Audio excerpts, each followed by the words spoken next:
দাঁড়াও ভাইয়া, কি হয়েছে? কোথায় গিয়েছিলে তোমরা দুজন?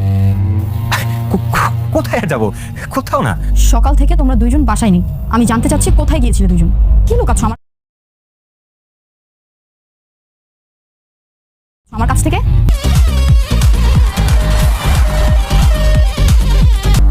বোমা, শেজাদ কোথায় গেল?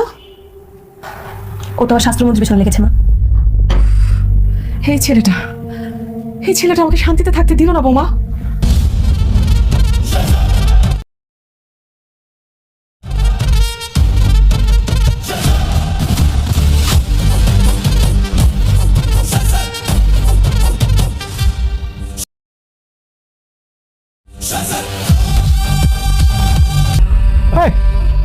সর্বনাশ, কারেন্ট চলে গেল আবার।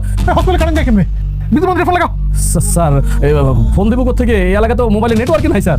এই তথ্য মন্ত্রী করে কি? হ্যাঁ, সারাদিন খায় আর ঘুমায়, আলসা। হ্যাঁ, এটা কারা? এরা আমার লোক। তুমি না আমার fan? I'm not your fan. I'm your enemy. করে গেছিলাম কি? জি মানে আমরা আর কি চিড়িয়াখানায় গেছিলাম দেখতে। আচ্ছা, তো কি দেখলে? চিড়িয়াখানায় চিড়িয়াখানায় সিংহ, বাঘ, তারপরে যে কুত্তা, বিলাই, ইন্দ্র দেখছি। আরে আমাদের তো বিয়ে হয়ে গেছে, বিয়ে তো করেছি না। বিয়ে করেছি তো কি হয়েছে? আমরা কি আবার বিয়ে করতে পারি না? না না না, ওই আমাদের কবুল শোনা। শোনো না, তিনবার কবুল বলো। আসসালামু আলাইকুম বন্ধুরা, কেমন আছেন সবাই? আশা করি আল্লাহর রহমতে সবাই ভালো আছেন। আজকের নাটকের আলোচনা শুরু করার আগে আমাদের প্রিয় দর্শকদের 3টি সুন্দর কমেন্ট আপনাদের সাথে শেয়ার করি। প্রথমেই আছেন আজাদ ভাই। তিনি জানিয়েছেন আমাদের ভিডিওগুলো দেখতে তার অনেক ভালো লাগে এবং আগের ভিডিওগুলোর তুলনায় এখনকার ভিডিওগুলো তার বেশ পছন্দ হচ্ছে। হার্ট। এরপর রয়েছেন মোহাম্মদ জহিরুল ইসলাম জিহান, যিনি সৌদি আরব থেকে আমাদের নাটক দেখছেন। প্রবাসী থেকেও আমাদের সাথে নিয়মিত থাকার জন্য আপনাকে অনেক ধন্যবাদ। হার্ট। আর আছেন বিদ্যুৎ পাল, সিলেট থেকে। তিনিও আমাদের ভিডিও নিয়মিত দেখছেন। আপনাকেও অনেক ভালোবাসা ও ধন্যবাদ। হার্ট। দেশের বিভিন্ন প্রান্ত থেকে, এমনকি প্রবাস থেকেও আপনারা যেভাবে প্রিয় অনুভূতির সাথে আছেন, এটাই আমাদের সবচেয়ে বড় পাওয়া। আপনিও যদি চান আপনার নাম পরবর্তী ভিডিওতে দেখতে, তাহলে কমেন্টে আপনার নাম এবং কোন জেলা বা দেশ থেকে আমাদের ভিডিও দেখছেন সেটা লিখে জানিয়ে দিই। হ্যাঁ, দেশি কথা নয়, চলুন শুরু করি আজকের নাটকের গুরুত্বপূর্ণ ঘটনা, রহস্য বিশ্লেষণ এবং আগামী পর্বের জমজমাট প্রেডিকশন। হার্ট। একজন মন্ত্রী, যিনি সারা জীবন জনগণের কাছে বড় বড় কথা বলে এসেছেন, সরকারি হাসপাতালের গুণগান গেয়েছেন, কিন্তু যখন নিজের বিপদ এলো তখন সেই হাসপাতালের বাস্তব চিত্র দেখে তার চোখ কপালে উঠে গেল। আর এই পুরো পরিস্থিতির কারিগর হল একজন শেজাদ চৌধুরী, যিনি মন্ত্রীকে তার নিজের কথার ফাঁদেই ফেলেছেন।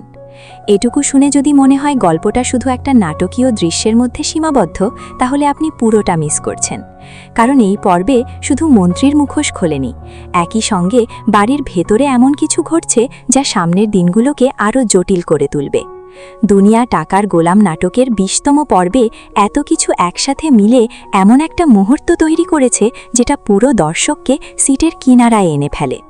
আজকের পুরো রিভিউতে এই পর্বের প্রতিটি গুরুত্বপূর্ণ মুহূর্ত খুলে ধরব, আর একেবারে শেষে বলবো পরবর্তী পর্বে কি ঘটতে পারে বলে মনে হচ্ছে।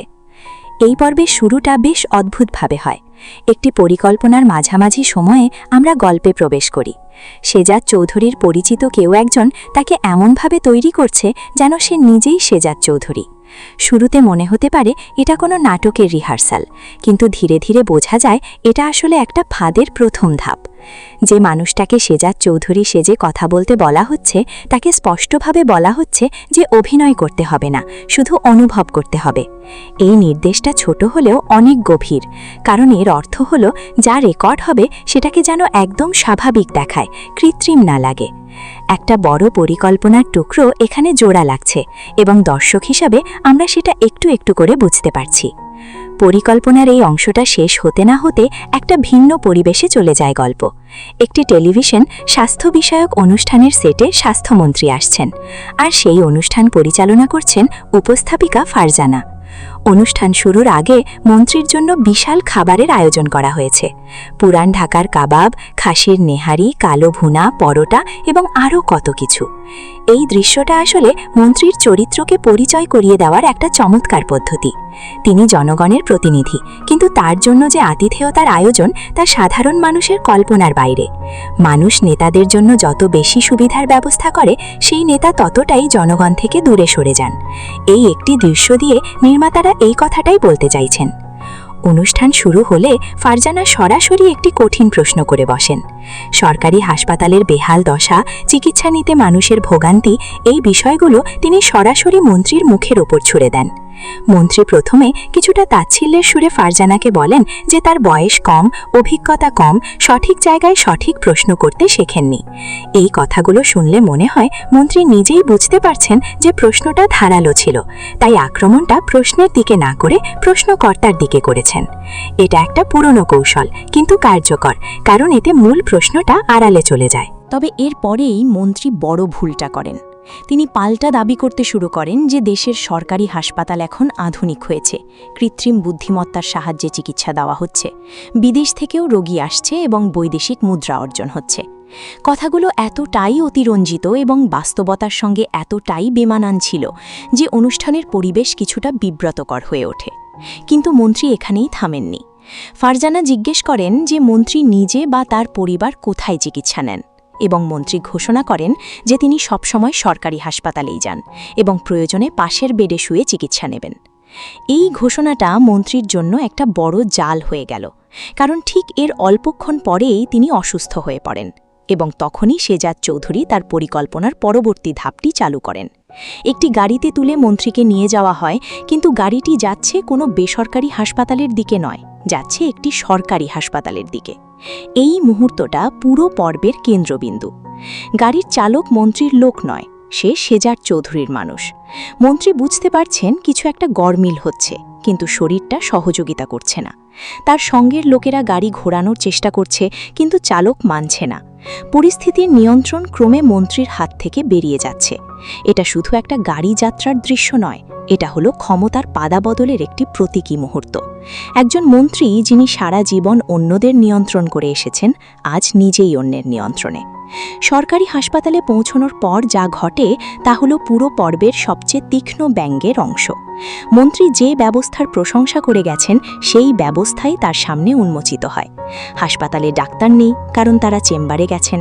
আইসিইউ নেই, কারণ বাজেটের টাকা অন্যত্র চলে গেছে। বিদ্যুৎ চলে যাচ্ছে মাঝে মধ্যে, মোবাইলে নেটওয়ার্ক নেই। যে ডাক্তার পাওয়া গেল তিনি কার্ডিওলজিস্ট নন, নিউরোলজিস্ট, আর হাসপাতালের পিয়ন বলছেন সিরিয়াল ধরে বসতে। এই পরিস্থিতিতে মন্ত্রীর লোকজন বিভ্রান্ত, মন্ত্রী ভয় পেয়ে গেছেন এবং হাসপাতালের পুরো কর্মী বাহিনী তাদের দিকে অবাক দৃষ্টিতে তাকিয়ে আছে। একজন স্বাস্থ্যমন্ত্রী সরকারি হাসপাতালে এসেছেন এবং সেখানে কোনো ব্যবস্থা নেই, এই দৃশ্যটা হাস্যরসের আড়ালে একটা গভীর সত্য বলে দিচ্ছে। এখানে নির্মাতারা যা করেছেন সেটা চমৎকার। তারা কোনো বক্তৃতা দেননি, কোনো নাটকীয় সংলাপ লেখেননি, শুধু মন্ত্রীকে তার নিজের তৈরি বাস্তবতার মুখোমুখি দাঁড় করিয়ে দিয়েছেন। যে হাসপাতালের গুণগান করেছিলেন, সেখানে যখন তিনি নিজে রোগী হিসেবে এলেন, তখন সেই গুণগানের ফাঁকা অংশগুলো একে একে বেরিয়ে পড়ল। এটাই ছিল শেজাদ চৌধুরীর পরিকল্পনা, এবং এই পরিকল্পনা শুধু মন্ত্রীকে বিপদে ফেলার জন্য নয়, বরং একটা বড় তথ্য বের করার জন্য। সেই বড় তথ্যটি হলো সুমনের ঠিকানা। এই পর্বে একটা গুরুত্বপূর্ণ তথ্য উঠে আসে যে শহরের বিভিন্ন জায়গা থেকে সুস্থ শিশুদের ধরে এনে বিকলাঙ্গ করা হচ্ছে এবং তাদের দিয়ে ভিক্ষা করানো হচ্ছে। এই ভয়ঙ্কর চক্রের সঙ্গে স্বাস্থ্যমন্ত্রী জড়িত থাকতে পারেন বলে শেজাদ সন্দেহ করছেন, তবে তিনি এখনও পুরোপুরি নিশ্চিত নন।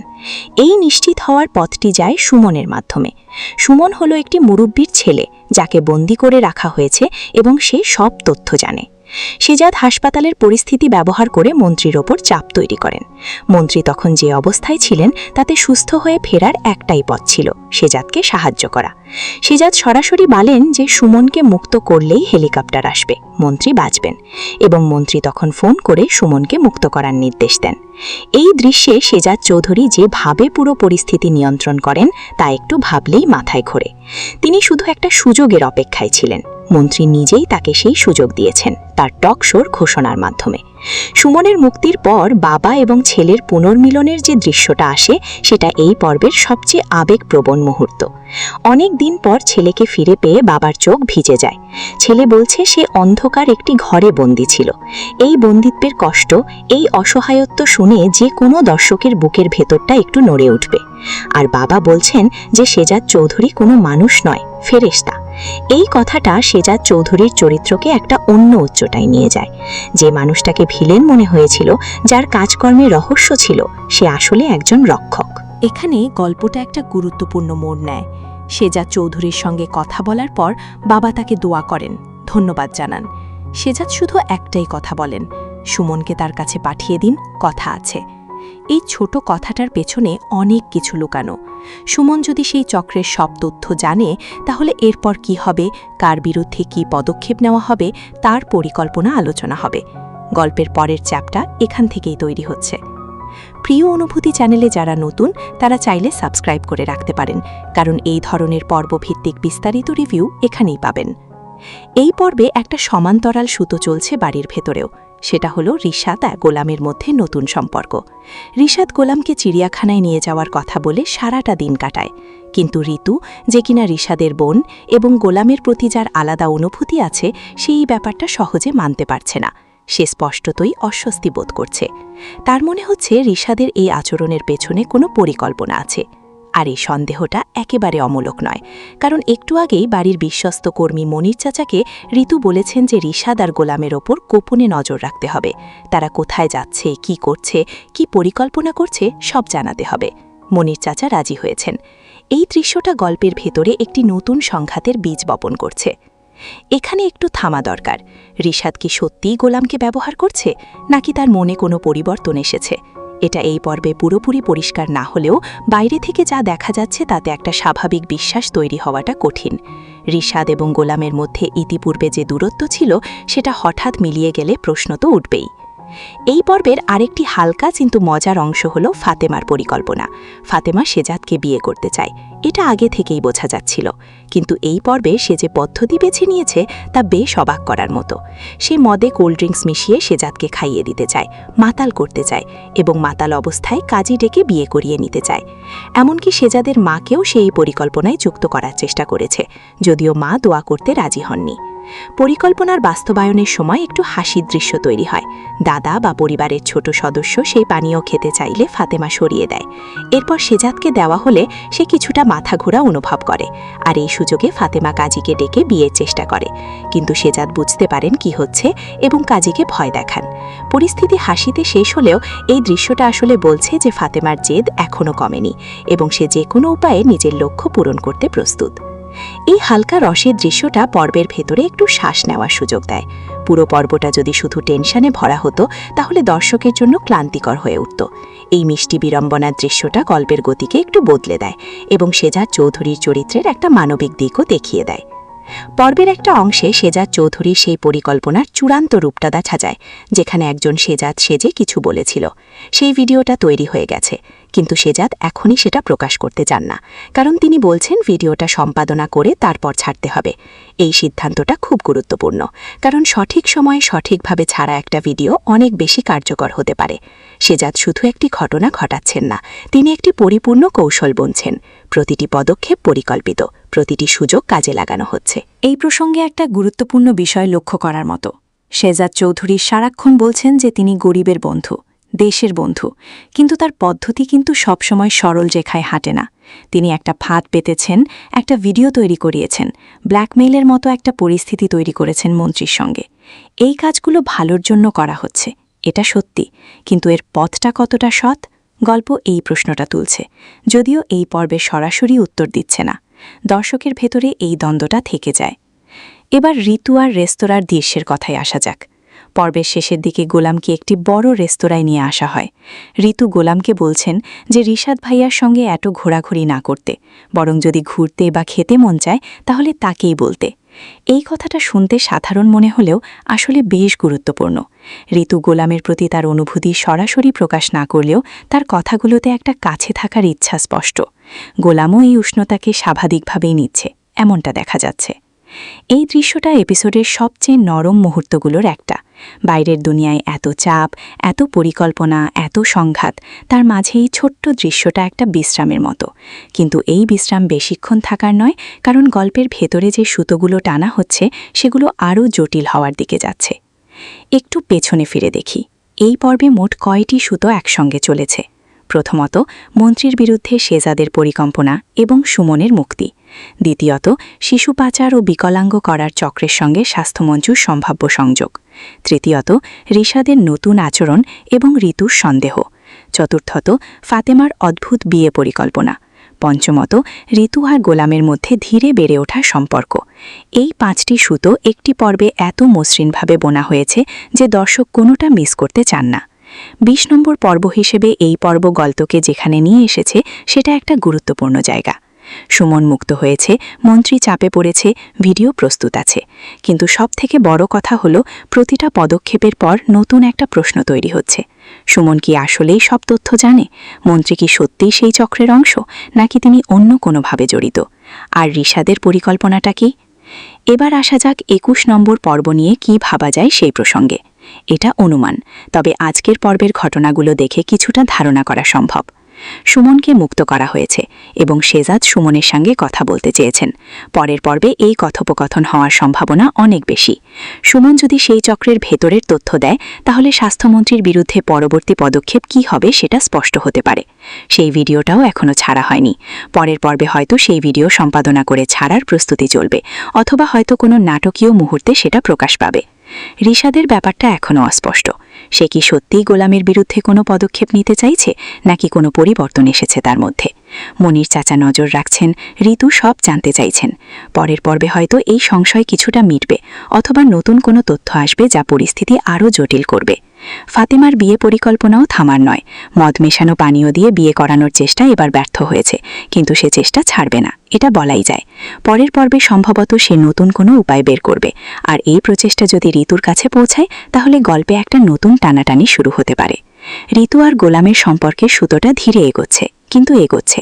পরের পর্বে এই সম্পর্কে হয়তো কোনো নতুন মুহূর্ত আসবে, অথবা রিশাদের কোনো পদক্ষেপ এই সম্পর্কে ছায়া ফেলবে। সার্বিকভাবে বলতে গেলে দুনিয়া টাকার গোলামের 20তম পর্ব একটি পরিপূর্ণ পর্ব। এখানে রাজনৈতিক বাস্তবতার সমালোচনা আছে, মানবিক আবেগ আছে, হাসির উপাদান আছে, এবং সামনের জন্য যথেষ্ট কৌতূহল তৈরি করার মতো উপকরণও আছে। গল্পটা এখনও অনেক পথ বাকি, কিন্তু এই পর্বে যে গতি তৈরি হয়েছে তা দর্শককে আটকে রাখবে। বন্ধুরা, আজকের পর্ব নিয়ে আপনাদের মতামত কি অবশ্যই কমেন্টে জানাবেন। ভিডিওটি ভালো লাগলে একটি লাইক করবেন এবং চ্যানেলটি সাবস্ক্রাইব করে পাশে থাকা বেল আইকনটি অন করে রাখবেন। আবার দেখা হবে পরবর্তী পর্বের রিভিউ নিয়ে। আল্লাহ হাফেজ।